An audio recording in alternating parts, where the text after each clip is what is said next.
அக்கினிமயமான நாவுகளை பற்றிய தியானம். நாள் 38. பெந்தேகோஸ்தே பற்றிய சில உண்மைகள்.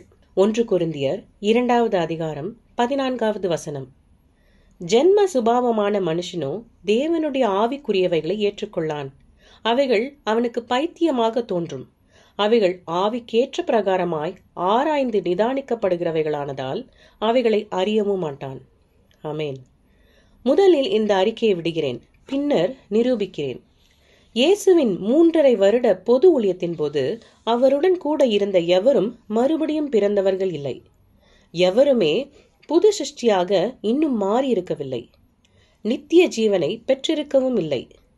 முதல் உடன்படிக்கையின் கீழ் இருந்த எவருமே பெந்தேகோஸ்தே நாள் வரைக்கும் நித்திய ஜீவனை பெறவில்லை. ஆனால் ஒருவர் கேட்கிறார், சீடர்கள் இயேசுவை விசுவாசிக்கவில்லையா என்று. ஆம், விசுவாசித்தார்கள். ஆனால் அவர்களுக்கு பதிலாக தம்மையே பலியாக கொடுக்க வந்தார் என்றல்ல, மரித்து மீண்டும் மரித்தோரிலிருந்து எழுந்திருக்க போகும் அவர்களின் இரட்சகராக அல்ல, ரோமானிய நுகத்தடியிலிருந்து தங்களை மீட்டு மீண்டும் ஒரு யூத தேசத்தை நிறுவப் போகிறவராக, தேவனின் குமாரனாக, ஒரு பெரிய தீர்க்கதரிசியாக அவரை நம்பினார்கள். அவர் செய்யவிருக்கும் மாற்றீட்டு வேலை குறித்து அவர்களுக்கு எதுவும் தெரியாது. யோவான் 11:25-27 வசனங்களில் மார்த்தாளும் இயேசுவும் மரித்த லாசருவை பற்றி பேசினதை பார்க்கிறோம். இயேசு சொன்னார், நானே உயிர்த்தெழுதலும் ஜீவனுமாயிருக்கிறேன். என்னை விசுவாசிக்கிறவன் மரித்தாலும் பிழைப்பான். உயிரோடு இருந்து என்னை விசுவாசிக்கிறவன் எவனும் என்றென்றைக்கும் மறியாமலும் இருப்பான். இதை விசுவாசிக்கிறாயா என்றார். அதற்கு அவள், ஆம் ஆண்டவரே, நீர் உலகத்தில் வருகிறவரான தேவகுமாரனாகிய கிறிஸ்து என்று நான் விசுவாசிக்கிறேன் என்றாள். அவள் இயேசுவை இரட்சகராக நம்பவில்லை. அவர் அளிக்கும் மீட்பையும் அவள் நம்பவில்லை. அவருடைய மீட்பை குறித்து அவர்களுக்கு ஒன்றும் தெரியாது. அவரால் அவர்களுக்கு தெளிவுபடுத்தவும் முடியவில்லை. இயேசுவோடு கூட நடந்த எவருக்குமே அவர் மரித்தோரிலிருந்து எழுந்திருப்பார் என்று தெரியாது. அவர் அப்படி எழுந்த பின்னரும் அவர்கள் அதை நம்பவில்லை. அவர்களுக்கு தேவனுடைய நீதியை குறித்தும் பிதாவின் முன்னிலையில் ஆக்கினை தீர்ப்பில்லாமல் நிற்கும் ஸ்லாக்கியத்தை குறித்தும் ஒன்றும் தெரியாது. பிதாவோடும் இயேசுவோடும் உள்ள ஐக்கியத்தை குறித்தும் அவர்களுக்கு ஒன்றும் தெரியாது. இன்று ஒரு ரட்சிக்கப்படாத மனிதர் ஒரு தேவ பிள்ளையுடன் எந்த அளவுக்கு ஐக்கியப்படக்கூடுமோ அதற்கு மேல் அவர்கள் தங்கள் ஆண்டவரிடம் ஐக்கியம் கொண்டிருக்கவில்லை. குமாரத்துவம் மற்றும் தேவனின் குடும்பத்தை பற்றிய எந்த உண்மையும் அவர்களுக்கு தெரியாது. அவர்கள் நியாய பிரமாணத்தின் கீழ் யூதர்கள், வேலைக்காரர்கள், அவ்வளவுதான். அதற்கு மேல் இல்லை. பிதா யார் என்ற உண்மை அவர்களுக்கு தெரியவில்லை. அவர் அவர்களுக்கு கடவுள் மட்டும்தான். நமக்குள் வாசமாயிருக்கும் பரிசுத்த ஆவியானவரை குறித்து அவர்களுக்கு தெரியாது.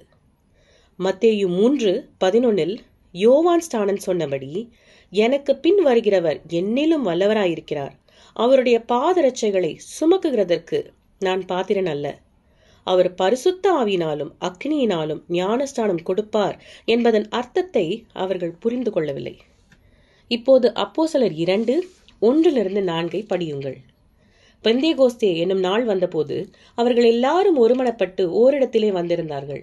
அப்பொழுது பலத்த காற்று அடிக்கிற முழக்கம் போல வானத்திலிருந்து சடுதியாய் ஒரு முழக்கம் உண்டாகி அவர்கள் உட்கார்ந்திருந்த வீடு முழுவதையும் நிரப்பிற்று. அல்லாமலும் அக்கினிமயமான நாவுகளைப் போல பிரிந்திருக்கும் நாவுகள் அவர்களுக்கு காணப்பட்டு அவர்கள் ஒவ்வொருவர் மேலும் வந்து அமர்ந்தது. அவர்கள் எல்லாரும் பரிசுத்த ஆவியினாலே நிரப்பப்பட்டு ஆவியானவர் தங்களுக்கு தந்தருளின வரத்தின்படியே வெவ்வேறு பாஷைகளிலே பேசத் தொடங்கினார்கள். பரிசுத்த ஆவியானவர் அவர்கள் அமர்ந்திருந்த மேல் வீட்டு அறையை நிரப்பினார். அவர்கள் அனைவரும் பரிசுத்த ஆவியில் மூழ்கினர். வேறு வார்த்தைகளில் கூற வேண்டுமானால் அவர்கள் அனைவரும் மீண்டுமாக உருவாக்கப்பட்டனர், நித்திய ஜீவனை பெற்றனர். இரண்டாவதாக அங்கு நடந்தது, அக்கினிமயமான நாவுகள் போல பிரிந்திருக்கும் நாவுகள் அவர்களுக்கு காணப்பட்டு அவர்கள் ஒவ்வொருவர் மேலும் வந்து அமர்ந்தது. அந்த அக்கினிமயமான நாவுகள் எதை குறிக்கிறது? எவராலும் தாங்கி நிற்கக்கூடாத சுவிசேஷம் என்னும் செய்தியை பிரசங்கிக்க போகிறவர்கள் அந்த அக்கினிமயமான நாவுகளை கொண்ட மனிதர்கள் என்று குறிக்கிறது. அதற்கான அபதாரத்தை முதலில் செலுத்தியவர் ஸ்தேவான். அவரை கல்லெறிந்து கொன்றார்கள். மூன்றாவதாக மேலறையில் நடந்தது, அவர்கள் யாவரும் பரிசுத்த ஆவியால் நிரப்பப்பட்டனர். மீண்டும் உருவாக்கப்படவில்லை என்றால் பரிசுத்த ஆவியை பெற முடியாது என்று உங்களுக்கு தெரியும். யோவான் 14:17 இயேசு மரிப்பதற்கு முன்பு சொன்னார், அவர் உங்களுடனே வாசம் பண்ணி உங்களுக்குள்ளே இருப்பார் என்று. அப்போது அதை அவர்கள் உணர்ந்து கொள்ளவில்லை. ஆனால் இன்று அந்த சத்தியத்தின் நிஜம் வந்துவிட்டது. அவர்கள் மீண்டும் உருவாக்கப்பட்டுள்ளனர். அவர்கள் தேவனின் இயல்பையும் ஜீவனையும் பெற்றுள்ளனர். இப்போது ஆவியானவர் அவர்களை ஆளுகை செய்ய போகிறார். அவரது சொந்த செய்தியை பேசும்படி அவர்களது குரல் வளையங்களை பயன்படுத்த போகிறார். 4வதாக ஆச்சரியமான விஷயம் நடந்தது. அவர்கள் ஆவியானவர் அவர்களுக்கு உரைத்தபடியே மற்ற மொழிகளை பேச ஆரம்பித்தார்கள். இதை நாம் உணர்ந்து கொள்வது மிகவும் முக்கியம். சீடர்கள் தாங்கள் இதுவரை கருத்தில் கொள்ளாத காரியத்திற்குள் நுழைகிறார்கள். சீடர்கள் ஆவியினாலே ஞானஸ்தானம் பெற வேண்டும் என்று இயேசு சொன்னதன் அர்த்தம் இப்போது உங்களுக்கு விளங்கும். அந்த ஞானஸ்தானம் அல்லது மூழ்குதல் அவர்கள் நித்திய ஜீவனை பெறுவதையும் தெய்வத்துடனான ஐக்கியத்தையும் குறிக்கிறது. அதன் பொருள் இயேசு கிறிஸ்துவின் சரீரம் உண்டாக்கப்பட்டிருக்கிறது. நாம் இன்று எக்லேசியா என்று அழைக்கும் சபை இப்போது இப்பூமியில் நிஜமாகிவிட்டது.